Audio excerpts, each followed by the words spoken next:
Hey guys, welcome to day 11 of your Daily Venom. Today I'm going to break script a little bit and we will introduce the rest of our coaches later on. But I wanted to go through the day in the life of a high school football coach and kind of give you what it looks like on a daily basis. You know, before school starts, when we were doing our morning sessions, I was getting up at about 4:30. Most of our coaches, because they live a little ways away, weren't too different. So we would get to school typically around 6. The kids were getting there at 7, 7:30. We would have practice, and then obviously we would be there until all the kids were out and about and on their way. Then we as coaches met for many times 3 to 4 hours more. And then, you know, during this early part of our practice session, I went home and I would then go do driver's ed until about 8 or 9 o'clock at night, and we'd do the same thing all over again.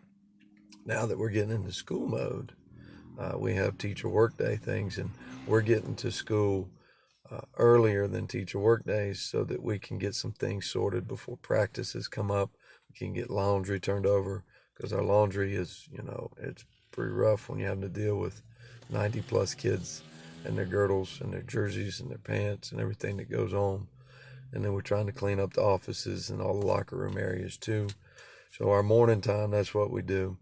Then we have our teacher meetings and such. And then as soon as our teacher meetings are over, we're getting back to work for practice planning to make sure that we have everything scheduled out to a minute so the kids understand what's for them. We film almost everything in these early practices so that we can have something from which to teach, not just our players, but our coaches can see what they're doing well, what they need to work on. And then we go to practice when the kids get here, and we're out there for 3 hours. We lift. And then after practice, for instance, after our scrimmage practice yesterday, we as coaches were there until 12:45 a.m. watching film and getting practice plans and depth charts and things that we can do to help our kids ready for the next day. So I got home about 1:45, and then I turned around and got up this morning at 5 o'clock to get back to work and do some things. I haven't seen my wife. She came to our scrimmage yesterday. I saw her for about, I don't know, 30 seconds. That's the first time I'd seen her awake since Sunday.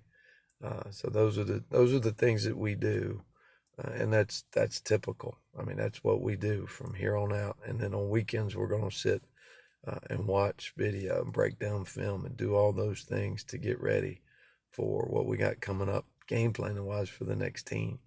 And that takes a long time. That's a lot of video watching, a lot of breakdown where you're putting in a lot of data, and then there's a lot of meeting collectively to try to make sure we're putting our kids in the best position possible to be successful. So there's a lot that goes into it. It's not as simple, I think, as many people think of. We're just going to show up and blow a whistle and yell. There's a lot that goes into it. So please thank these assistant coaches when you get a chance. At the very least, be respectful and appreciative of what they're giving of themselves, especially the time away from their spouses and families. So, hey, this is day 11, Daily Venom. Hooty hoop.